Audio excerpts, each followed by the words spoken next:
Dad said, "Your brother deserves the family business. You just don't have what it takes." I agreed completely. What I had instead was the patent rights to everything the business sold. Funny how quickly I developed what it takes. Hey Reddit.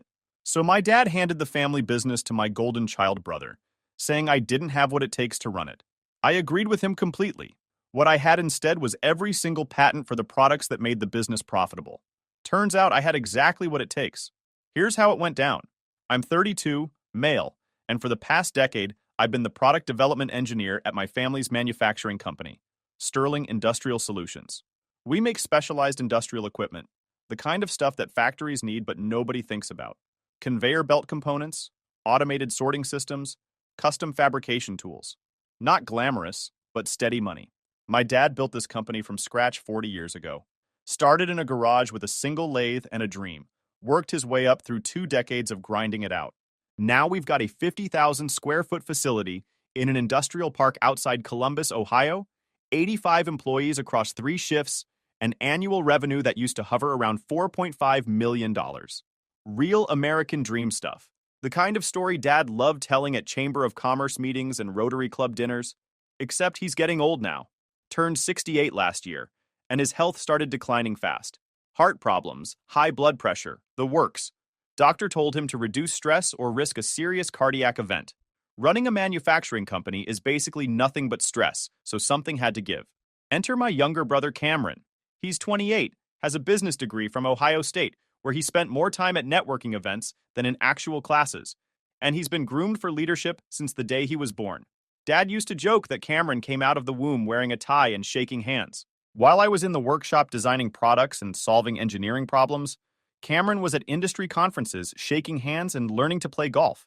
While I was covered in metal shavings testing prototypes, Cameron was having expensive dinners with clients and posting about it on LinkedIn. While I was pulling all-nighters to meet deadlines, Cameron was attending leadership seminars about synergy and paradigm shifts. The dynamic was clear from day one. I was the technical guy, the behind-the-scenes worker. Cameron was the face of the company, the future leader. Dad never explicitly said it, but you could see it in how he talked about us to other people. When someone asked about succession planning, he'd get this proud look and say, "Cameron's being groomed to take over. He's got the business mind for it." Me? I was our talented engineer, or the guy who makes the magic happen in the workshop. Never the heir apparent. Never the future of the company. Just the technical resource they couldn't quite figure out how to label. Dad loves Cameron. Always has. Cameron's got the charm, the social skills, the ability to walk into a room and make everyone think he's the smartest guy there, even when he doesn't understand the technical details. Meanwhile, I'm the guy in the back room covered in metal shavings, creating the actual products that keep the lights on. Here's the thing about manufacturing. Products don't design themselves. When I started working for Dad right out of engineering school 10 years ago, Sterling Industrial was struggling. We had maybe a dozen standard products, all copied from competitors with minor modifications. Nothing proprietary, nothing special, nothing that would make a client choose us over anyone else, except maybe being slightly cheaper. We were competing purely on price, which meant razor-thin margins and constant pressure. Dad would come back from sales meetings frustrated because clients kept asking if we could match competitor pricing. The answer was usually yes, but it meant cutting our profit to almost nothing. One bad quarter, and we'd be in serious trouble. I changed that. Over 10 years, I designed 47 different products and product improvements. Not just minor modifications or cosmetic changes, completely new systems that solved problems our clients didn't even know they had. Every single design came from my brain, my hands, my late nights in the workshop testing prototypes until they worked exactly right. Let me give you some examples of what I built. The RS7 automated sorting arm? That was mine, designed from scratch. I spent 3 weeks at a client's warehouse just watching their workers manually sort components for 8 hours straight. Watch them bend, lift, sort, stack, repeat. By the end of each shift, they were exhausted and making mistakes. I went back to the workshop and designed a pneumatic arm system with optical sensors that could identify component types and sort them automatically. Took me 4 months of prototyping, but when I finished, it cut their sorting time by 60% and reduced repetitive strain injuries by 80%. Became our best-selling product within 6 months, and we couldn't manufacture them fast enough. The modular conveyor junction system? Also mine. Designed it because clients kept asking for custom configurations, and our old system required complete redesigns for every installation. If they wanted to change the layout, they basically had to buy a whole new system. It was expensive, time-consuming, and clients hated it. My modular approach meant they could rearrange components like building blocks. Need to redirect a conveyor line? Just swap out the junction module. Need to add a new branch? Click in another component. Installation time dropped from days to hours, and clients could reconfigure their systems without calling us every time. The precision alignment tool for heavy machinery? That came from a client complaining that installing our equipment took 3 days because getting everything perfectly aligned was so tedious. I designed a laser-guided alignment system with real-time feedback, cut installation to 4 hours, and eliminated the need for specialized installation crews. The vibration dampening mount system? Designed it after visiting a factory where our equipment was causing resonance problems with their building structure. Took me 2 weeks of testing different materials and configurations, but I created a mount that absorbed 90% of operational vibration, solved their problem, and opened up a whole new market for installations in older buildings. The modular filter housing for industrial ventilation? Built it because clients kept asking for customized filtration solutions, but couldn't afford bespoke engineering every time. My design let them swap filter types without replacing the entire housing.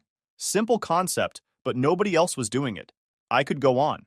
The quick change tooling system, the smart temperature monitoring array, the automatic lubrication system that extended equipment life by 40%, the emergency shutoff controller that met new safety regulations before they were even finalized. 47 products total. Every single one documented, prototyped, tested, and refined by me personally. I'd spend weeks or months on each design, testing every possible failure mode, refining every detail until it was exactly right. Dad would check in occasionally, ask how things were going, then wander off to talk to Cameron about sales numbers. And here's the part my family didn't pay attention to. I filed patents for all of them. Not under the company name, under my name. Every single one.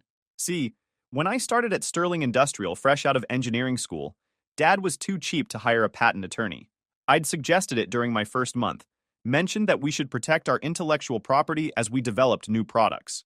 Patents are expensive, he said, waving away the suggestion. Thousands of dollars per application, maintenance fees every few years, legal costs if someone challenges them. For a small business like ours, it's just not worth it. I tried explaining that patents could actually be valuable assets, that they could protect our competitive advantage and potentially generate licensing revenue. He just smiled that patient smile he uses when he thinks someone doesn't understand business. You're an engineer, not a businessman, he said. Trust me on this one. We'll keep our innovations as trade secrets. Works just fine. Except trade secrets only work if you can actually keep them secret. In manufacturing, once you sell a product to a client, they can reverse engineer it. Our competitors were already doing that with our designs, making cheap knockoffs that undercut our pricing. So I decided to handle it myself. I started filing patent applications on my own time, using my own money. Taught myself the process through online resources and patent office guides. It was tedious and complicated, but I'm good at following technical procedures. The first few applications were rough. I made mistakes on the claims, didn't format things properly, got rejections that I had to revise and resubmit. But I learned. By patent application number 5 or 6, I had the process down. Filing fees ran about $1,500 per patent for a small entity, plus another $3,000 to $5,000 if you wanted a patent attorney to review it. I couldn't afford the attorney review, so I just did everything myself and hoped for the best. Worked most of the time. Over 10 years, I probably spent $75,000 of my own money, filing and maintaining those patents. Money I could have spent on a house down payment, or a nicer car, or literally anything else. But I believed in protecting intellectual property, even if Dad didn't. And here's the crucial part. Dad knew about it the whole time. I didn't hide what I was doing. I'd mention it at family dinners when someone asked what I'd been working on. Oh, just filed another patent application for the new conveyor module. Should hear back in about 18 months. Dad would nod absently and change the subject. Mom would make some comment about me being so dedicated to my work. Cameron would look bored and check his phone. I even showed Dad approval letters when they arrived. Hey, check it out! Patent number 9,247,883 just got approved. That's the RS7 sorting arm. That's great, son, he'd say without really looking at the document. Keep up the good work. The technical stuff bored him. He was a big picture guy, interested in sales numbers and client relationships, not the minutia of patent law and intellectual property rights. If it didn't directly impact this quarter's revenue, He didn't care about it. Same with the employment contract I'd signed when I first started. Dad had used some template he found online, filled in the blanks with my salary and benefits information, printed it out, and had me sign it. 5 pages of basic legal boilerplate covering stuff like hours, vacation time, and basic responsibilities. I read through it carefully before signing. Engineers' habit of reading the whole manual before operating any equipment. Notice there was no intellectual property assignment clause. Nothing saying that inventions I created while employed belonged to the company. Nothing about patent rights or trade secrets or any of that stuff. I pointed this out to Dad. Hey, this contract doesn't say anything about IP rights. Should we add a clause about that? He waved it off. We're family. We don't need that kind of thing. Everything you do for the company belongs to the company. That's just understood. Understood, but not documented. Not legally binding. Just an assumption. I figured it didn't matter at the time. This was the family business. My patents, Dad's business. Same thing, right? We'd all benefit together. The company would use my designs, make money, and eventually I'd probably take over, or at least become a partner.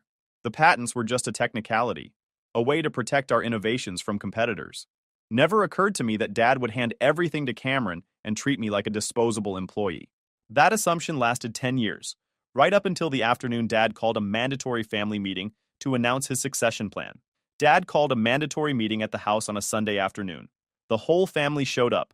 Me, Cameron, Mom, even our cousin Blake who does sales.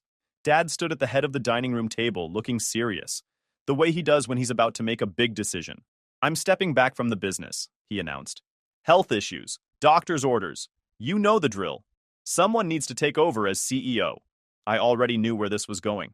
Cameron sat up straighter, trying to look humble but clearly excited. I've thought about this carefully, Dad continued. Running a business requires leadership, client relationships, and strategic thinking. Engineering skills are important, but they're not enough. He looked right at me. You're a great engineer. Nobody disputes that. But you just don't have what it takes to run a company. You don't have the social skills, the business acumen, the vision to take Sterling Industrial to the next level. Cameron tried to look sympathetic. Mom nodded along like this made perfect sense. Cameron has been preparing for this role his entire career, Dad said. He understands the business side, knows all our major clients, and has the leadership qualities we need. So effective immediately, Cameron is the new CEO of Sterling Industrial Solutions. The room erupted in congratulations. Mom hugged Cameron. Blake shook his hand. Dad looked proud, like he'd just made the wisest decision of his life. I just sat there thinking about those 47 patents gathering dust in my file cabinet at home. Any objections? Dad asked, looking at me. None, I said. You're absolutely right. I don't have what it takes to run a company. He seemed surprised I agreed so easily. Good.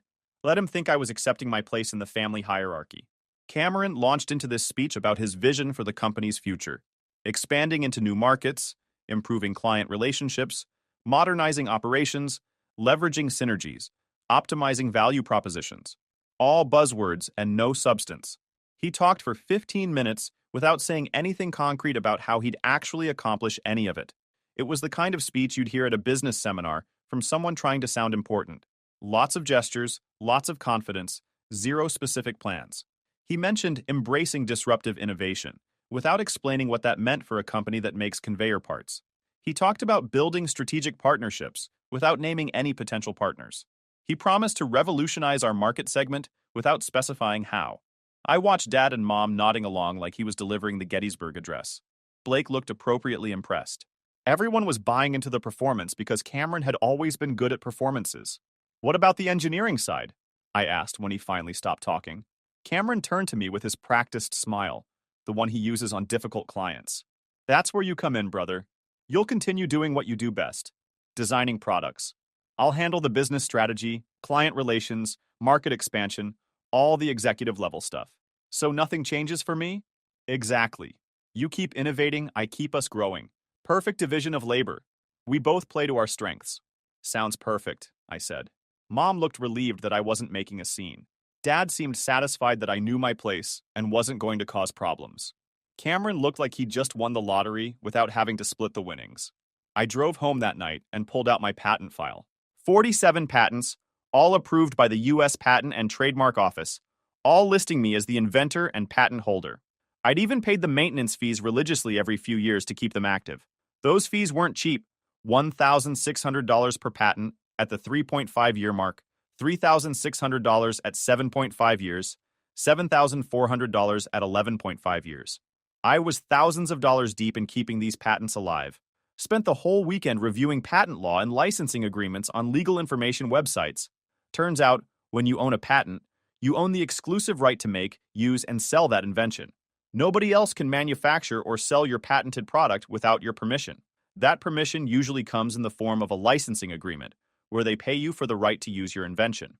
And Sterling Industrial Solutions had been manufacturing and selling my patented products for a decade without a licensing agreement, because I'd never thought I needed one, because it was family, because I assumed we were all on the same team. Assumptions make you vulnerable. Monday morning, I showed up to work like normal. Cameron was already in Dad's old office, making it his own. He'd brought in an interior designer over the weekend to redecorate. Gone was Dad's functional workspace with a metal desk and file cabinets. Now it was all modern furniture, a glass desk, motivational posters about leadership, and this expensive espresso machine that probably cost more than my monthly salary. He'd hung his business school diploma on the wall in a fancy frame, right next to a photo of himself shaking hands with some minor local politician at a Chamber of Commerce event.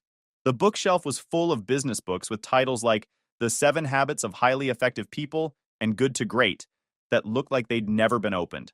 His assistant, he'd hired an assistant his first day as CEO, was already scheduling meetings with all our major clients. He was planning a tour to introduce himself as the new leadership, shake hands, reassure everyone that Sterling Industrial was in good hands. I went to the workshop and started my real work, documenting everything. Every product we currently manufactured, cross-referenced with my patent numbers. Every client order and what products they were buying. Every contract and what intellectual property it involved. Every piece of equipment on the production floor and what patented designs it was being used to manufacture. Took me 3 days to compile everything, but when I finished, I had a clear picture. 78% of Sterling Industrial's revenue came from products I designed and patented. The RS-7 sorting arm alone accounted for 35% of annual sales. We sold about 200 units per year at $7,500 each. The modular conveyor system was another 20%. Major installations running $50,000 to $200,000. The rest was spread across various smaller products and custom installations. That old generic stuff Dad had been selling when I started? Barely moved anymore. Maybe 15% of revenue, and those margins were terrible because we were competing on price against overseas manufacturers. Clients wanted the new technology, the innovative solutions, the products that actually solved their problems instead of just being cheap commodity items. Sterling Industrial had transformed from a commodity manufacturer into an innovation company, and that innovation was sitting in my file cabinet in the form of 47 government-approved patents. I also started making calls. Reached out to the head engineer at Bartlett Manufacturing, our biggest competitor. Just casual conversation, asking how things were going in the industry. Mentioned I might be looking for new opportunities. Really, he said, clearly interested. Because we've been trying to figure out how Sterling keeps undercutting us on price with better technology. If you're available, we should talk. Made similar calls to 3 other competitors. All of them knew my work, knew my reputation, knew that I was the brains behind Sterling's product line. By Wednesday, I had a clearer picture. Cameron was spending his first week as CEO visiting clients, talking about maintaining relationships and ensuring continuity. He'd taken Blake with him for most meetings, which made sense. Blake actually knew the clients and could smooth over any awkward moments. Meanwhile, the production floor was running on autopilot. Orders were being filled, products were being assembled, everything looked fine on the surface. Cameron called an all-hands meeting Friday afternoon, gathered everyone in the warehouse, stood on a forklift so everyone could see him, and gave this speech about his vision for Sterling Industrial Solutions. We're not just a manufacturing company, he declared. We're a solutions provider. We're going to focus on customer experience, on building relationships, on being the kind of partner our clients can rely on. The warehouse guys looked confused. They were already building the products clients relied on. That's literally what manufacturing is. I know change can be difficult, Cameron continued, but I promise you, with the right leadership and the right strategy, Sterling Industrial is going to reach heights we never imagined possible. Someone asked about the engineering pipeline. Did we have new products in development? That's a great question, Cameron said, looking directly at me. Our engineering team, led by my brother, continues to do excellent work developing innovative solutions. Right? Right, I agreed. Didn't mention that the engineering team consisted of me and two junior technicians, who mostly handled testing. After the meeting, Cameron pulled me aside. Listen, I know this transition might feel weird for you, but Dad made the right call. You're brilliant at engineering, but running a company requires different skills. I know, I said. That's why I'm not running the company. Exactly. So let's work together, okay? You handle the technical stuff, I'll handle the business side, and we'll both benefit. Sounds like a plan. He seemed satisfied. Probably thought I'd accepted my role as the technical guy who stays in his lane. That night, I drafted a licensing agreement. Professional, straightforward, completely reasonable. Sterling Industrial Solutions could continue manufacturing and selling products covered by my patents in exchange for a licensing fee of 12% of gross revenue from those products. 12% was industry standard. Not excessive, not punitive, just normal business practice for patent licensing. Included a clause allowing them to negotiate modifications or alternative arrangements within 30 days. Monday morning, I had the document notarized and certified. Sent copies via certified mail to Cameron at the office, to Dad at home, and to our company attorney. Then I waited. The explosion came on Wednesday. Cameron burst into the workshop around 10 a.m., waving the licensing agreement like it was on fire. His face was red, that vein in his forehead throbbing the way it does when he's really mad. "What the heck is this?" he demanded. "A licensing agreement," I said calmly. "For my patents." "Your patents? These are company products. Products I designed and patented under my name. Check the USPTO records if you don't believe me." He stared at me like I'd grown a second head. "You can't be serious. You work here. Everything you design belongs to the company. Not according to the patent applications I filed and paid for myself. Not according to the employment contract I signed, which has no intellectual property assignment clause. Want to see it?" I pulled out my employment file. Sure enough, the contract Dad had me sign 10 years ago was bare bones. Salary, benefits, basic responsibilities. Nothing about intellectual property rights, nothing about inventions or patents belonging to the company. Dad had been too cheap to hire a real business attorney when he brought me on board. Just used some template he found online and filled in the blanks. Cameron's hands were shaking now. Dad's going to hear about this. He already has. I sent him a copy via certified mail. Should have arrived yesterday. This is extortion. This is business. I own patents, you want to use them, standard practice is a licensing agreement. 12% of gross revenue is completely reasonable. 12%? Do you have any idea what that would do to our margins? Actually, I did. I'd run the numbers multiple times. 12% would cut into profits, but wouldn't kill them. Sterling Industrial would still be profitable, just less so. They'd have to actually manage the business efficiently, instead of coasting on my innovations. Then maybe you should negotiate a better rate, I suggested. That's why there's a 30-day window in the agreement. Or we could just fire you and stop making your products. You could try that, I agreed. Of course, those products account for about 78% of your revenue, so you'd be firing me and losing most of your income stream. But hey, you're the CEO now. Make whatever decision you think is best. He opened his mouth, closed it, opened it again. The gears were turning, but not fast enough. "I need to talk to Dad," he finally said, and stormed out. 2 hours later, Dad showed up. He looked older than I remembered, more tired. The health issues weren't just an excuse. He genuinely wasn't doing well. We sat down in the break room, just the two of us. "What's this about, son?"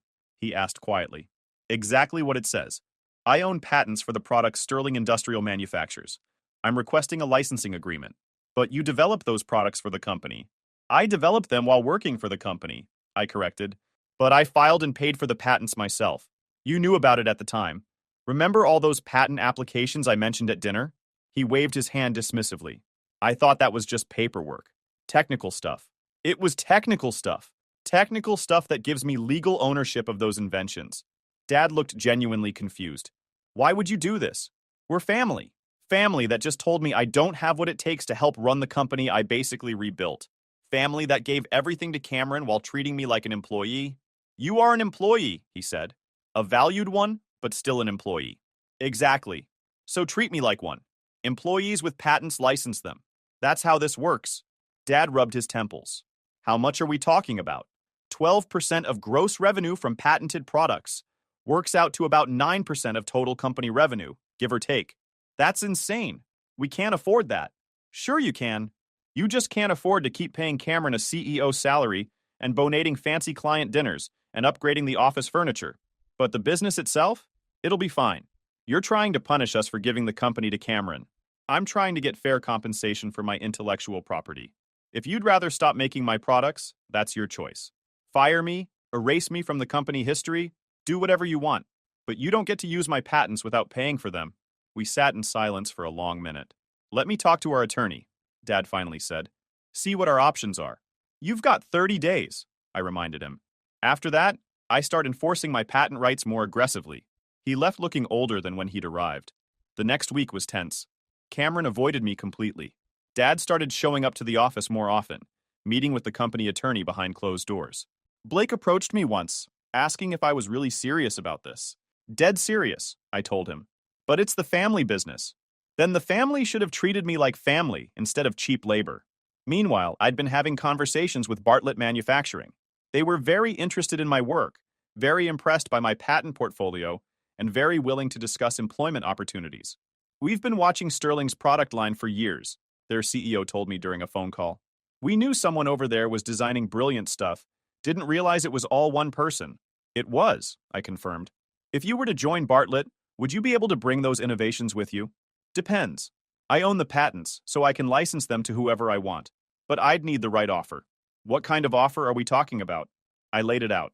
Base salary 40% higher than what Sterling was paying me. Full benefits, equity stake in the company, and complete creative control over the engineering department. That's aggressive, he said. So is my patent portfolio. Let me talk to the board. I'll get back to you by end of week. They got back to me in 2 days with a written offer. Everything I'd asked for, plus a signing bonus that was more than I'd made in the past year at Sterling. I didn't sign it immediately, kept it in my desk drawer as insurance. Day 25 of my 30-day deadline, Cameron finally showed up in the workshop. We're not paying you licensing fees, he announced. Our attorney says we can fight this, says there's precedent for employee inventions belonging to the company even without explicit contracts. Your attorney is wrong, I said calmly. But go ahead and try. I'll see you in court. You don't have money for a patent lawsuit? Actually, I do. Bartlett Manufacturing offered to cover my legal costs in exchange for exclusive licensing rights to my patents. Want to see the offer letter? His face went pale. You wouldn't. Try me. Right now, you have the option to keep using my patents for 12% of gross revenue. You try to fight me in court, lose, and I'll license everything to Bartlett. They'll have exclusive rights to manufacture every product that made Sterling Industrial relevant. You'll be back to selling the same generic knockoffs Dad was making 10 years ago. You'd destroy the company Dad built? Dad destroyed his own company when he decided his favorite son deserved to run it, despite having no idea how anything actually works. I'm just claiming what's mine. Cameron stood there for a long moment. I could see him trying to figure out an angle, some way to salvage this situation. He was a negotiator, a relationship builder. He was used to charming his way through problems. But this wasn't a problem you could charm your way out of. I need to talk to Dad, he finally said. You've got 5 days. He left without another word. 3 days later, I got a call from the company attorney. He wanted to meet to discuss terms. Not fight the patents, not argue about ownership, discuss licensing terms. That was a good sign. It meant they'd actually looked into the situation and realized they didn't have a leg to stand on. We met at a coffee shop downtown, neutral territory. He was a middle-aged guy named Patterson, maybe 55, wearing an expensive suit that probably cost more than I made in a week. He looked tired and annoyed, like this was the last place he wanted to be on a Thursday afternoon. Your patents are valid, he said, without preamble. I had an outside firm review them. Everything's properly filed, properly maintained. Sterling Industrial has been manufacturing patented products without licensing rights for a decade. I know. Your father had no idea what he was agreeing to when you filed those patents. My father had no idea about a lot of things. That's not my problem. 12% is too high. Industry standard for patent licensing typically runs between 5 and 8%. Industry standard assumes proper contracts exist. Your client didn't have those. So we're operating under the reality that they've been using my patents without permission for 10 years. Are you claiming damages for past use? I hadn't thought about that angle. Should I be? We could calculate back licensing fees if you want. He held up a hand. Let's focus on an ongoing agreement. The past would end up in court for years. We went back and forth. He tried 5%. I laughed and reminded him Bartlett's offer was worth more. He countered at 7. I held firm at 12. This is about family dynamics, not business, he finally said. Wrong. I'm a patent holder. They're manufacturing my inventions. I want fair compensation. That's business. You're going to destroy your relationship with your family over money. My family destroyed our relationship when they made it clear I'm just an employee. After another hour of negotiation, we agreed on 10% of gross revenue from patented products, 5-year contract with renegotiation options, quarterly payments starting within 30 days.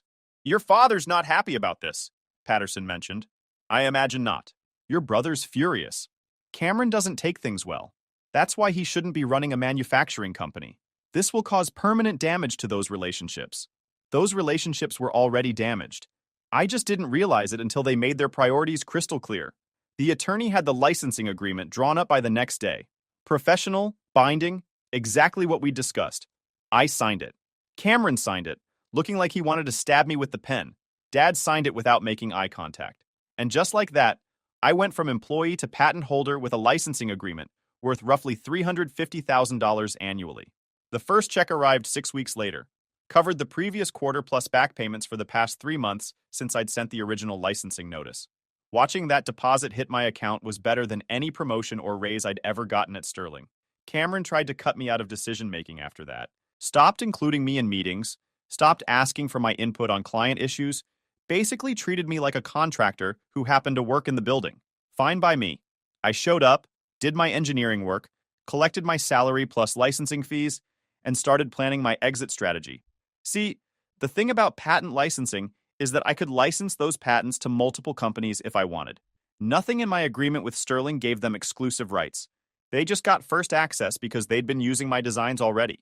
6 months after the licensing agreement went into effect, I signed a deal with Bartlett Manufacturing. Non-exclusive license for 15% of their gross revenue from my patented products, plus the job offer I'd been sitting on. They were expanding into new markets and wanted my innovations to give them a competitive edge. That meant I was now getting licensing fees from 2 companies. Sterling Industrial's $350,000 annually, plus Bartlett's estimated $280,000 based on their projected sales. I put in my 2 weeks' notice at Sterling on a Monday morning. Cameron was in his office when I dropped the resignation letter on his desk. He read it twice, then looked up at me with pure hatred. You're going to Bartlett. I am. You're giving our competitor access to our products. I'm giving a competitor access to my products. There's a difference. Dad's going to be devastated. Dad had a decade to treat me like I mattered. He chose not to. Now he gets to live with that choice. We made you who you are. No, I made me who I am.